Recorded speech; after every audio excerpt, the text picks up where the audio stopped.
So welcome to another Ask the Leader event. It's been a couple of months since we've done one for all sorts of reasons. Of course, the passing of Her Majesty Queen Elizabeth delayed the last one, and then we had the summer recess. So what this is all about, it is your chance to ask me, Wayne Fitzgerald, the leader of Peterborough City Council, anything you want. And you can always do that by emailing asktheleader@peterborough.gov.uk, as a number of people that you can see on screen tonight have done. So I'll introduce the officers present. There are a couple of people as well that when it's their turn, which is David and David, no doubt will speak. So on the screen is Nick Carter from our growth and redevelopment team, James Collingridge, who is in charge of most of the things that you care about, grass cutting, bins, and all those things that we generate most complaints or praise about. And Ken McCurlin, who is from our communications team, that is here to assist and prompt me with questions where people aren't present. So I hope that explains everything, and I'll remind people again as we go along. But we've got a couple of people, and returning again for another visit is David Turnock from the Peterborough Civic Society, who would like some clarification about the town's funds bids, that's hard to say with these teeth, for the station quarter. So David, do you want to pick it up? I mean, I can read exactly what you sent to me, but why don't you? Let me read it over to you, Wayne. I'm happy to read it over. I've got the question here. Yeah, sure. And I do appreciate things might have moved on a bit since we submitted, but I'll read it over. Sure. Thanks. Peterborough Civic Society would like some clarification about the town's fund bids for the station quarter. We've asked Paul Bristow MP the same question, but as yet hadn't got a response. The pinned tweet on his Twitter account, and I must admit, I don't know what a pinned tweet is. I don't do that sort of thing. But anyway, that pinned tweet refers to the fact that he's signed a levelling up bid from Peterborough City Council that could see our city awarded £50 million. Obviously, everyone would be intrigued by that. We were under the impression that this bid was from the combined authority as opposed to Peterborough City Council alone, whereas PCC's own Towns Fund bid of 23 million includes 1.5 million for the station quarter. So what we're interested in, Wayne, is how these two station quarter bids fit together. And then maybe another little supplementary question, how does the station quarter initiative fit in with the North West Gate proposals, which are obviously being pushed forward by a separate developer? So that's our question, please. Okay, if you're at the bondholders dinner last week, you would have heard me talk about growth and regeneration quite a lot in terms of how I see it as a priority. There's been some recent speculation about the future of OP, etc. But hopefully we've opportunity Peterborough for those that aren't used to the acronym. So, and I thought, we've explained that well in the sense that, we're bringing that back in-house because there is a great deal of strength in terms of putting all the money at the front line. And we're investing, I spoke of £1 million in terms of budgetary back into growth and regeneration and strengthening our team. So I can pick up any loose details, but what I'll do is I'll bring in Nick Carter, who is part of our growth and regeneration team working under Adrian Chapman at the council. So Nick, do you want to pick up the specific point and I'll come in with any other little infill bits afterwards, but to the meat of David's question? Yeah, of course. I'm the Assistant Director for Growth and Regeneration. I've been with the council for about 3 to 4 months now, so well up to speed with what's going on. Just to pick up on the two questions and the supplementary that you've put forward there, we have a LUF fund, levelling up fund, bid in for, it's actually £48 million for the reconfiguration of the station quarter and the station itself. That was submitted by the CPCA, by the combined authority, but Peterborough actually wrote the bid. So that's just to clarify that point there. And that's very much looking at the station area more holistically in terms of a comprehensive regeneration of the area, bearing in mind that the station is at capacity now. We have over 1 million people making the interchange at the station on their way to Edinburgh, Leeds, Birmingham, Cambridge, all over the country. And there's not much of an offer there at the moment, and certainly we need to get people off those trains and spending £20 notes in the town centre, as well as looking at the development capacity of the surrounding area, which the curtilage of stations is always very, very valuable in terms of development. So lots of added value that could be realised there, as well as financial value. Now, separately, we had a Towns Fund bid for just under 23 million, which has funded 8 projects that have been going on in the town centre. And one of those is for improving the pedestrian and cycling access into the city centre. So very much linked to our LUF fund bid for the 48 million for reconfiguring the whole area. But this is about making the link from that area back into the town centre itself. And that's what the 1.5 million will be focused on. And we're currently working through plans for how to use that funding most effectively to get people into the town centre, whether that's through wayfinding, accessibility issues, or just visibility of the town centre itself. So because as we know, Peterborough was developed as a new town after a market town, and there are some elements that make it difficult to traverse into the city centre at the moment, particularly in terms of signposting. So that's just to separate those 2 areas of budget. In terms of the North West Gate development, well, the North West Gate development has been quite difficult to get forward. I think it's been in the making for over 2 decades now. And there is a developer that has a majority land holding there. The council has land there as well. And we're looking at development proposals for bringing that forward at the moment. Now, undoubtedly, its proximity to the station makes it key for the station redevelopment. But the two aren't combined together as one development. But we will obviously be looking at accessibility, permeability into that development as we start to look at master planning the wider station area. And of course, there is some quite severe severance there in terms of the road network at the moment. So looking at how that pedestrian access might work from the station into that area in the future is obviously key to any development proposals that we bring forward for the station quarter. So, I mean, does that answer your question, David, or do you have anything supplementary? It does. It's the bit of overlap, Nick. Sorry to talk over you there, but it was the bit of overlap we didn't understand. And I suppose we're right behind you and hoping you can secure the £48 million bid for levelling up and to sit across some of the Towns Fund projects. It's exactly what we want. So yeah, you've answered that, and I know Hawksworth has a developer of North West Gate. I know they've been speaking to your planning colleagues, and they had a meeting with the Civic Society a few months ago. Not a huge amount to report, but the very fact that they're speaking to you and trying to integrate their redevelopment scheme with the station quarter is exactly what we would want to see. So I'm very happy with that response. Thank you, Nick. Thank you, Wayne. Thank you very much.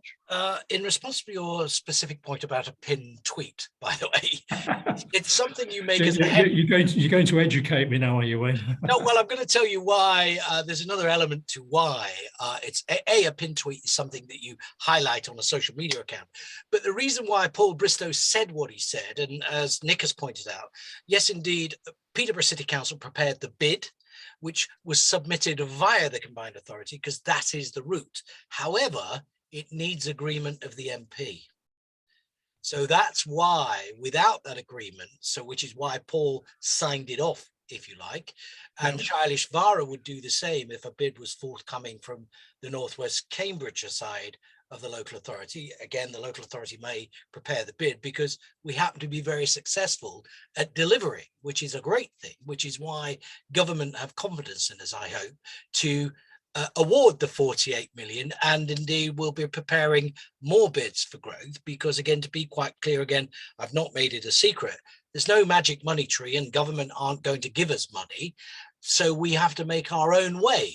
And one of the ways that we will grow or climb out of the, if you like, the financial troubles that we find ourselves in is growth of all kinds, but the right kind of growth. It's got to be good growth, not growth at any cost. So that is why we need the support of Paul Bristow. That is why he's got it as a pinned tweet, because without his support, the government would not, in my view, accept the bid wherever it came from. So that's why he's involved, because like all things, politicians play an important role, no matter what party they're in their local economies. So I hope that makes sense. It does. Thank you, Wayne. We understand the process, and I think, just to reiterate, we're equally behind any bid that the council wants to put in. Let's us get a good a share of the cake as we can for Peterborough and do the best we can with those monies that we get granted.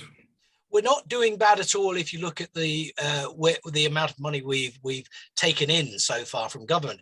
I would also say to you, my focus on North Westgate is very much in the now, in the sense that I've tasked officers to take forward how I personally would have started plans to compulsory purchase the land to bring it all together 3 years ago, had it been my choice. And I've already given indications to all parties that that might be the case if an amicable arrangement cannot be reached, because we cannot carry on with this, you know, no movement at all. We're not going anywhere fast and forward with that site that badly needs development.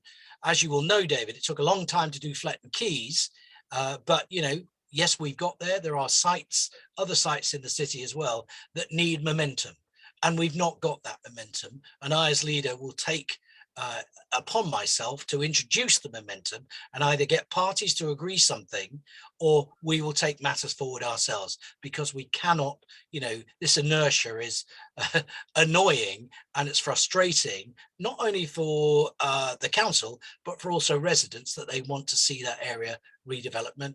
And the station quarter, obviously, we've just spoken about that, and I'm hopeful that we will be awarded that funding. And again, that'll be another boost and a kickstart to move that on for the city, because we're badly in need of that investment there. Well, So, I think if the city can deliver, you know, something on North Westgate and the station quarter in the way that you have on Fletton Quays, and I have to say we did have our doubts about it at the outset, but it's coming together quite nicely.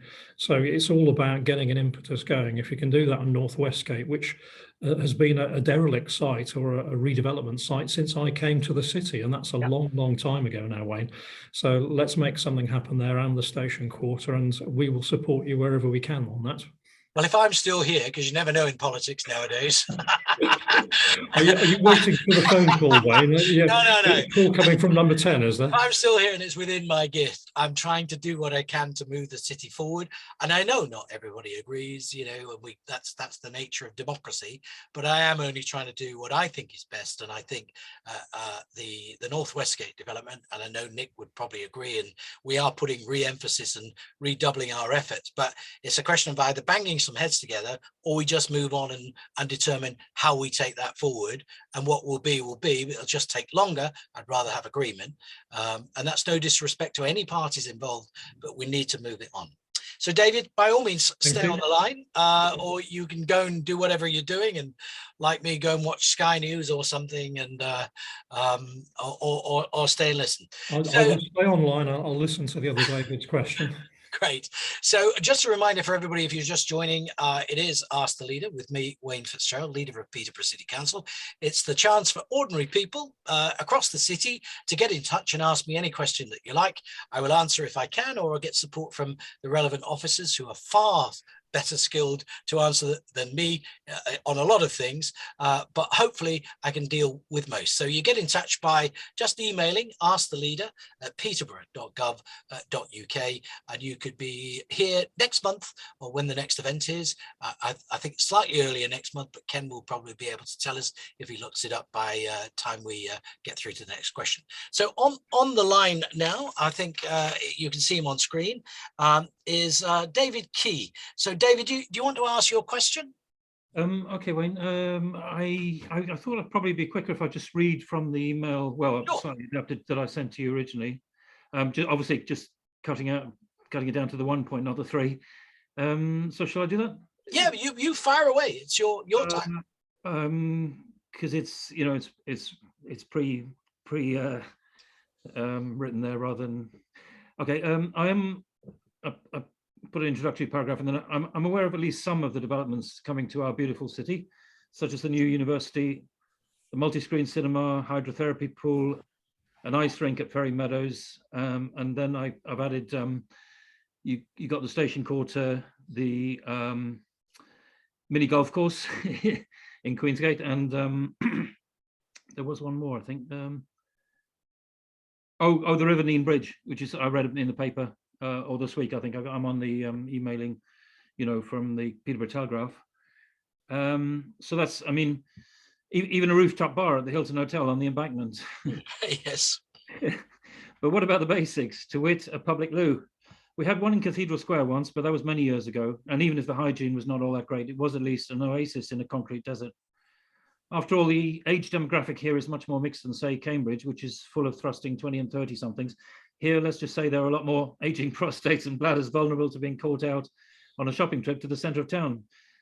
And unlike most cafes and bars on continental Europe, business owners in the UK tend to object to their premises being used for said purpose unless one is a paying customer.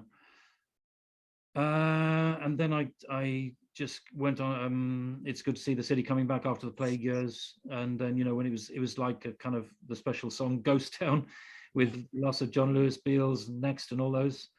In terms of augmenting and enlivening any collective or communal life that might be stirring in the public sphere again, Franco Manca, the pizza restaurant with al fresco seating, seems a big improvement on the large opticians that was there before. I have nothing against opticians, especially as my own spectacles are -11 diopters, but they do not exactly add to what Samuel Johnson once called, in quotes, the gaiety of nations. And no doubt all these extra students will make a big difference to the town, as someone told me just yesterday they have in Lincoln after college was opened there. And so I just said it certainly beats another block of upmarket apartments. And then I just went on to,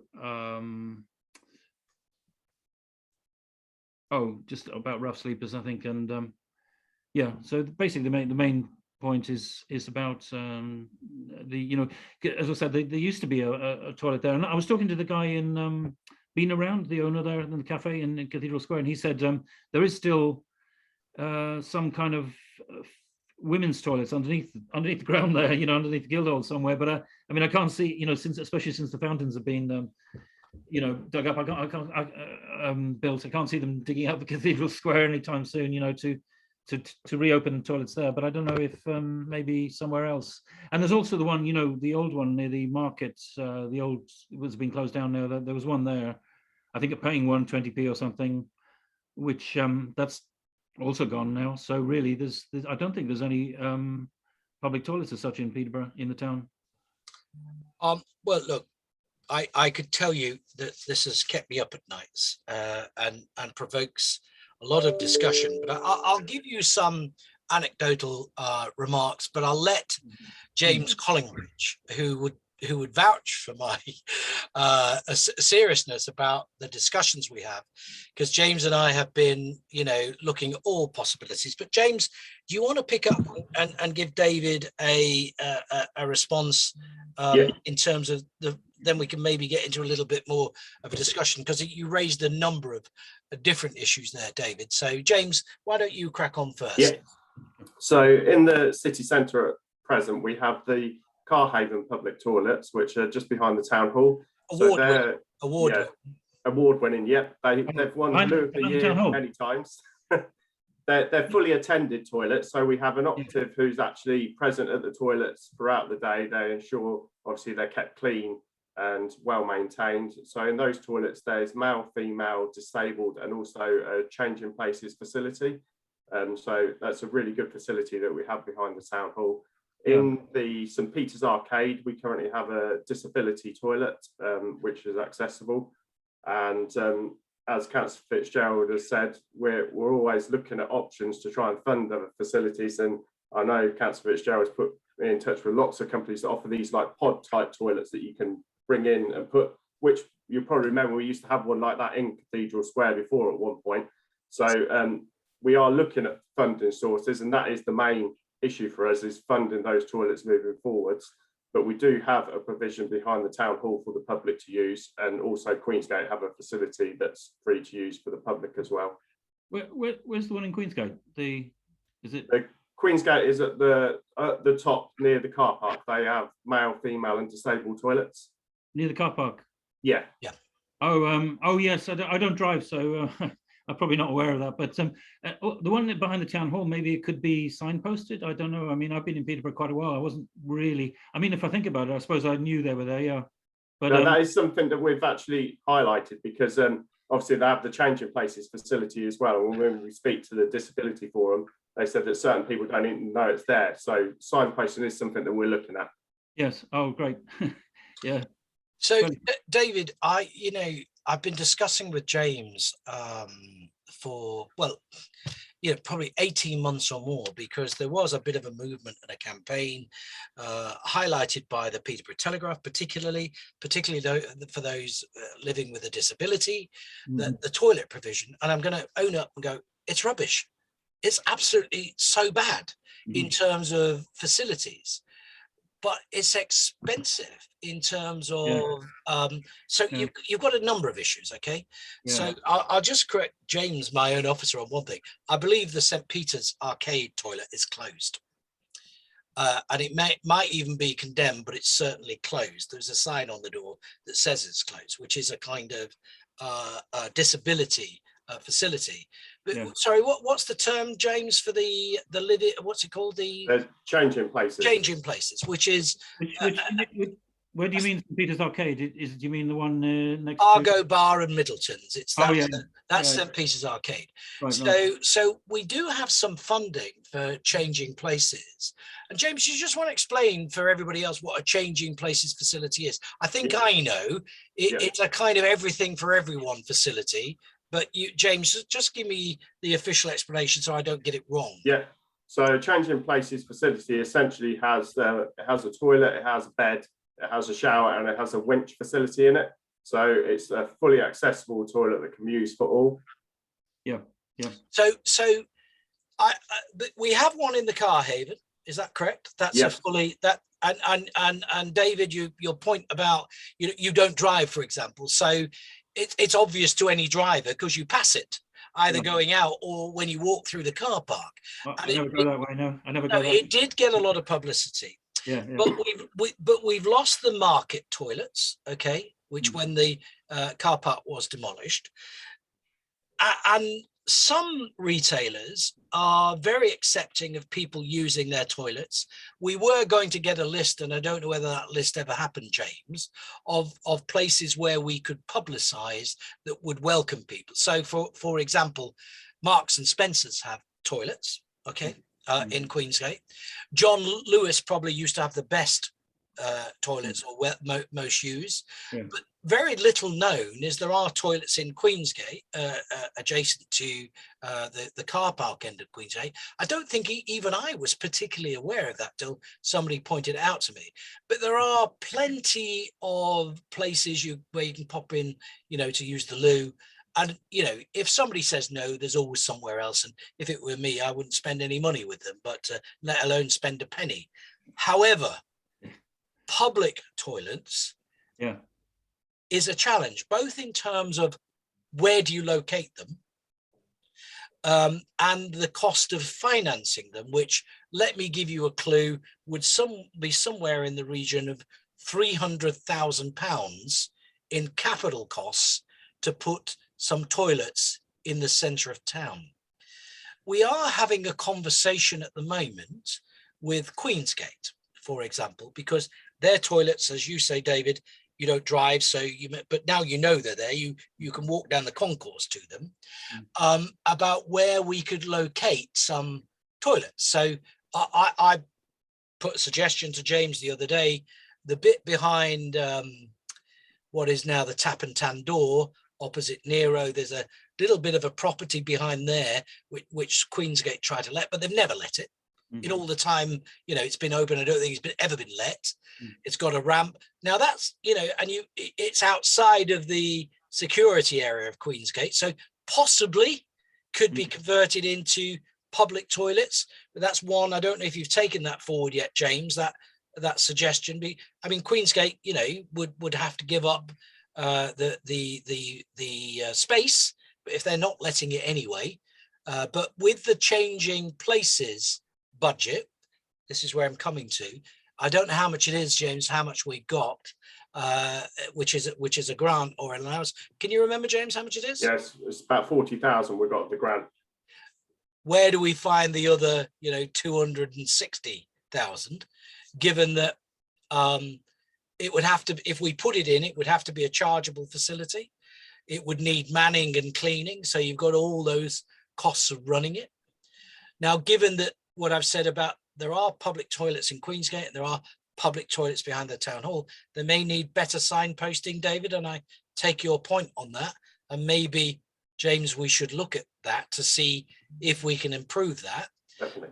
The other thing is, and of it, you're right, of a demographic, would they look on an app, or how would you know where the toilets are unless it's physical signs? So I'm agreeing with you entirely, but the challenge is not one thing. So there's money, there's where you would put them in terms of, and how you maintain them. So some of the toilets I've seen, for example, they're all self-cleaning. They're absolutely marvelous, but they do cost £400,000. Yeah. So I agree. Now, given that you know where we are financially, presumably as a council, that we're financially challenged because, and it's not because we run it badly, it's because we've had £55 million less from government in which to run the council. The council suffers from the same cost of living pressures as, you know, me as a member of the public, and you as a member of the public also have to bear in terms of energy costs particularly. Our demand in elderly and children's services is on the increase. And I hear opposition, by the way, saying, oh, well, do things cheaper, look for efficiency savings and, you know, cut costs. Well, we're thinking of those things already, or improve income.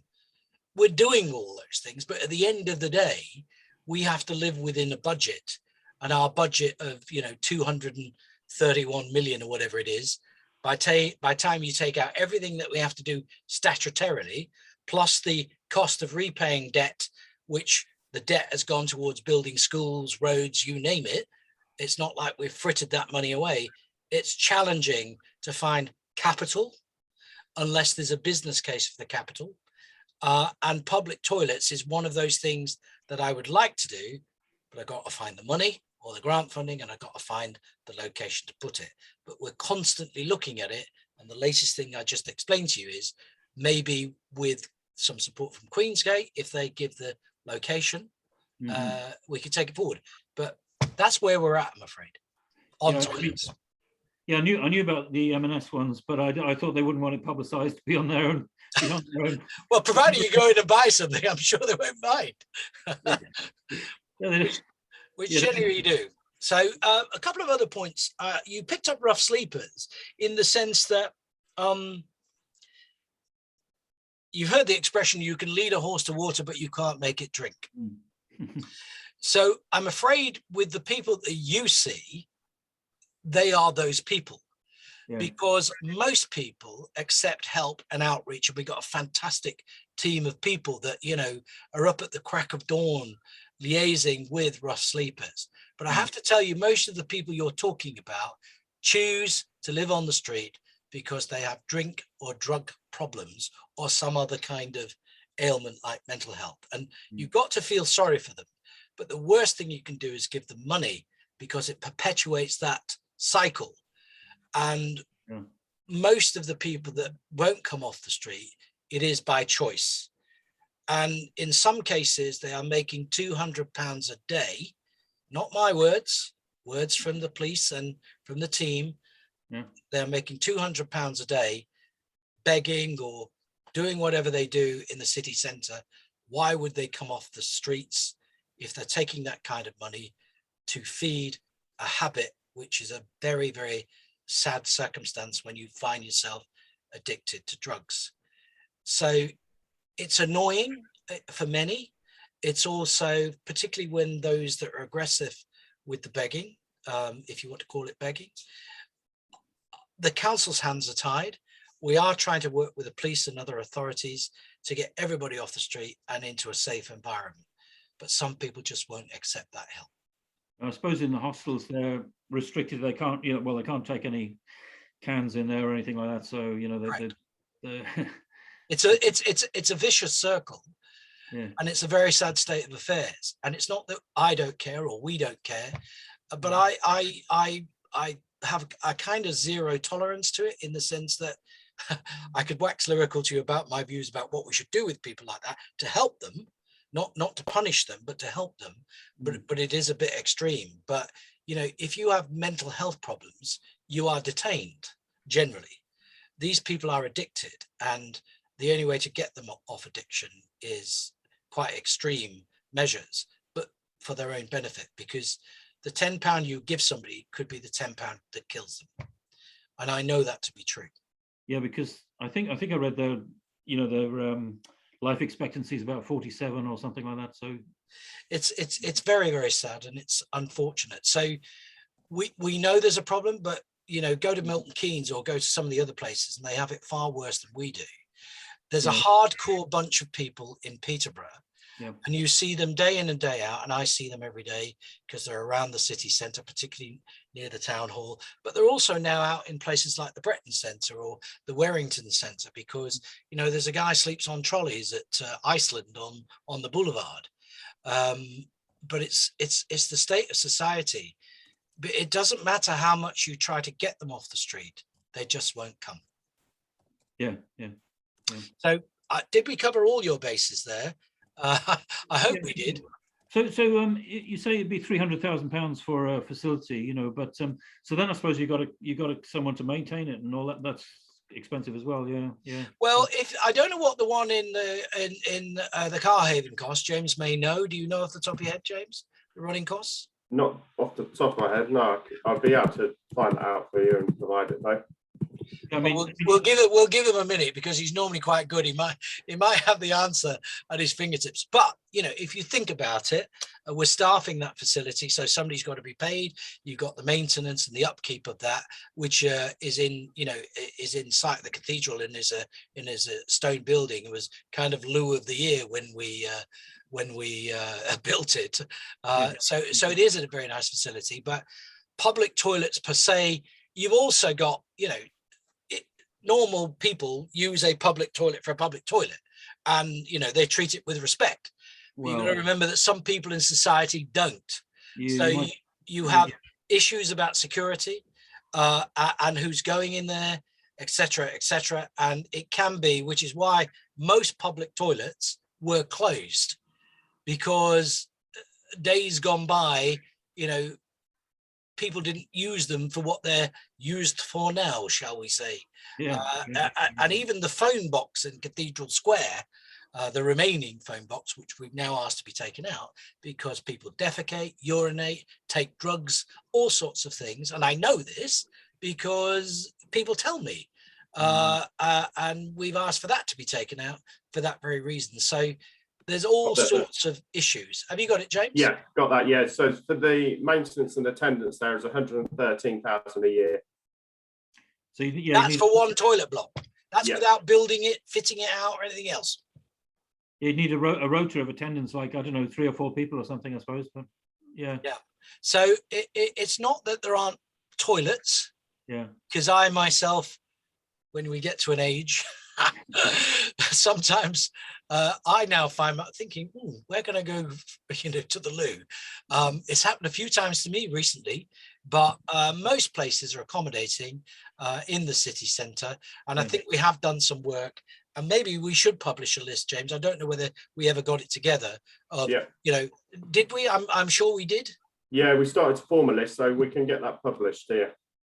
So on the Visit Peterborough site or anywhere else, I'm not sure how we share that information, because everybody gets their information a different way. I know for sure that I can put something through somebody's door and they swear blind they've never had it. Or you say, well, it was in the paper. Well, I don't read the paper.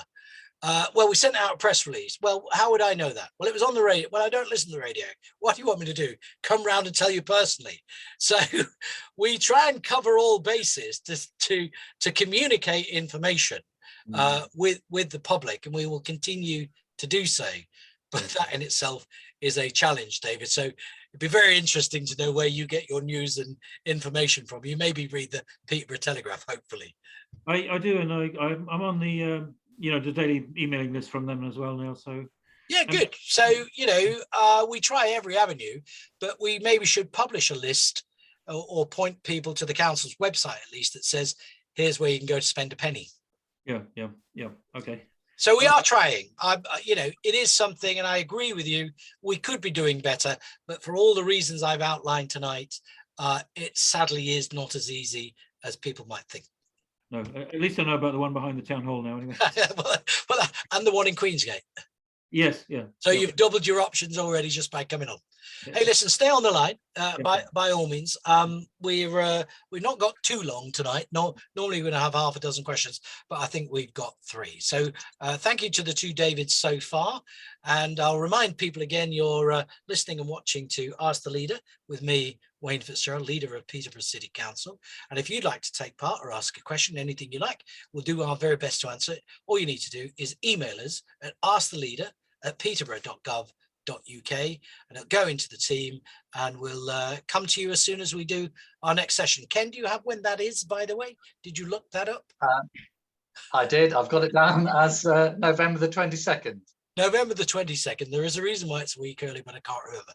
So Ken, I believe we have a 3rd question, but the person isn't here, and I believe it's from David Porter. So why don't you ask it on his behalf? Yeah, sure. So he asks, what is the latest situation regarding the proposed new stadium for Peterborough United? i.e., are the football club waiting for talks with the council, or is that ongoing and a decision to be expected soon? Oh, topical.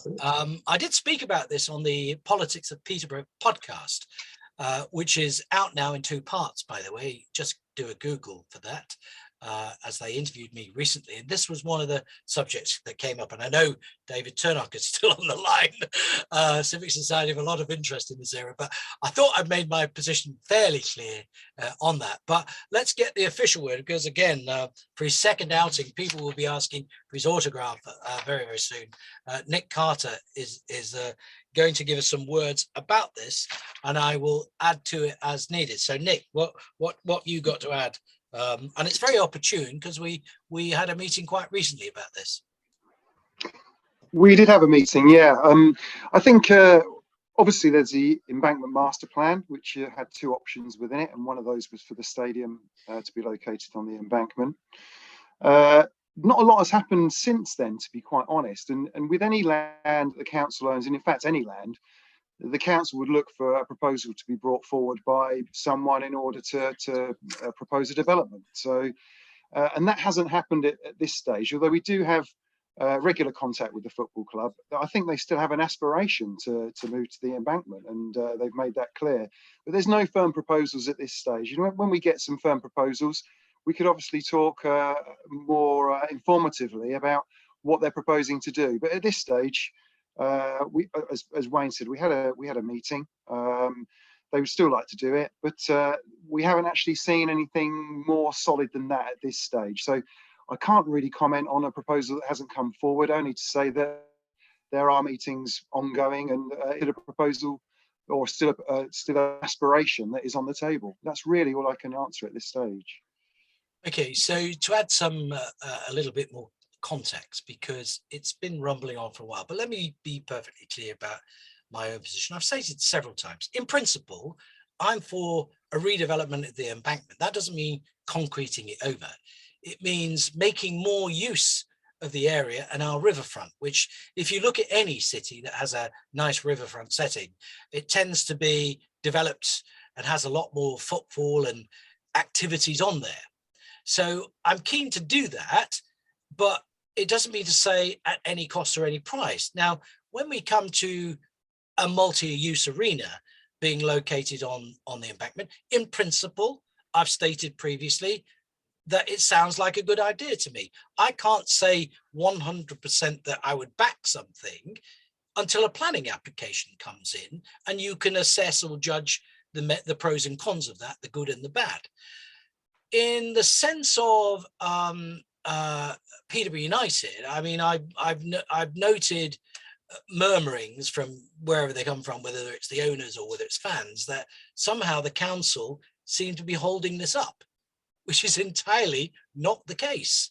The last conversations I had in any informal capacity is that the club, and it's on them, not the council, it's not the council doing this, it's on the club to bring forward a planning application to the council with a red line, as Mr. Turnock would know, who's still on the line, because he's in that same business, that we could say, yes or no, and it would follow a process. I personally can't give anybody planning permission. I could be supportive if I judge it to be a good thing, and there may be people for and against, both in the council and in the public. So to be perfectly clear, the conversation went dead with the football club, but not from us. It's because they just haven't taken it any further. However, in the last 2 weeks, one of the directors of the football club asked for a meeting, just as Nick said, to reconfirm their interest. And again, we said to them, it's up to you to bring a planning application forward, and you will have to win the argument within the planning arena about the pros and cons of your suggestion. And there are other things that could come forward in the master plan or on the embankment. But what I'm saying is I have no money to do any of those things. And I would rely on private sector and public. The only thing we have, of course, is the land. And we could work with people who want to see the embankment put to better use and become, I'll use the expression again, the jewel in the crown of the city. That's it. But I'm not dictating what should go there, what shouldn't go there. I'm saying people bring forward suggestions and ideas, and they will follow a proper process in terms of planning. So Peterborough United, to coin a phrase, the ball is in their net, not ours. So it's up to them to bring something forward. And I think the conversation last week, because I'm aware that they raised some money through a bond, partly for the safe standing, but I also understand partly to fund the planning application process, which can be very, very expensive to take that forward, and probably could cost up to £1 million to be able to take forward a full planning application. And there are a number of complex issues, particularly on that site. So one, it's got some historical context in terms of English heritage. It's also got some planning issues in that it's currently outside the local plan. So you have to win the argument based on its merits. And that's what I would decide upon in terms of my own personal view, but so would the planning committee. So I hope that's clear. I don't think I missed anything there. Nick, is there anything I missed or you wanted to add on that? No, I mean, I think you've covered it very, very well. And we can't say yes or no to anything really, because there is a process to go through, as you're well aware. I think the only thing I would add is it's probably more expensive than £1 million to bring forward a planning application for something of that size. But at this stage, we don't have any idea of what the development would comprise of and how the size of it, etc.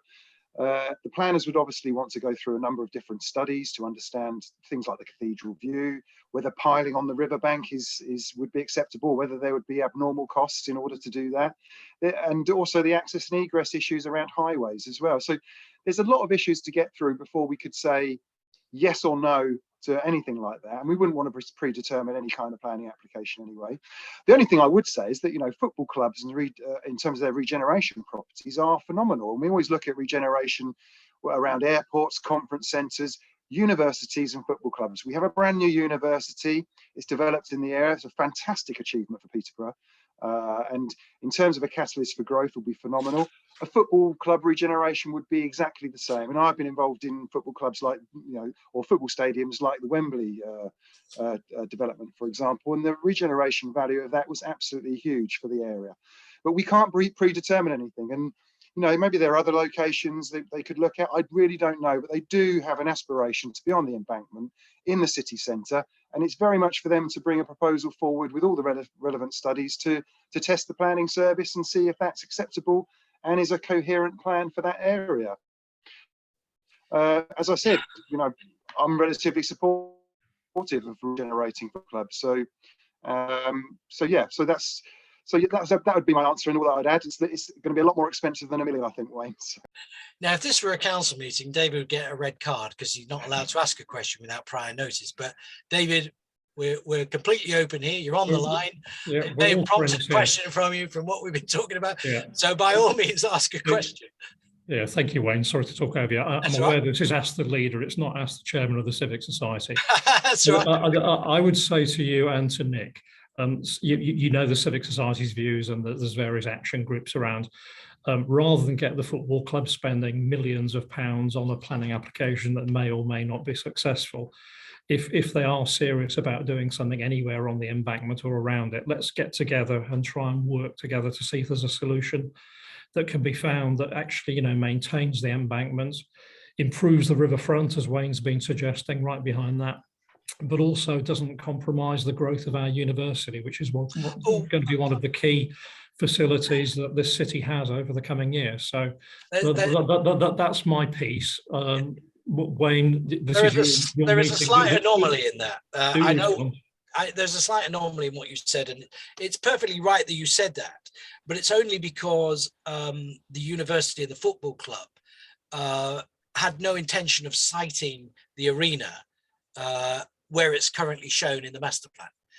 In my view, I didn't agree with it, and the football club want to be as far away as from the university as they possibly could be, and that's always been their preference, and the uni understood that. So I'm just saying it was unfortunate that the we're talking about the location as cited in the master plan. That's not where either party wanted to go, but I agree with you. So look, the football club or whoever makes an application would be foolish not to engage with all interested parties before setting down the road of, you know, spending £1 million plus. So I think there's been a hiatus from the, you know, it's public knowledge that obviously the club got demoted. There are some internal issues going on. I'm not speaking out of turn here.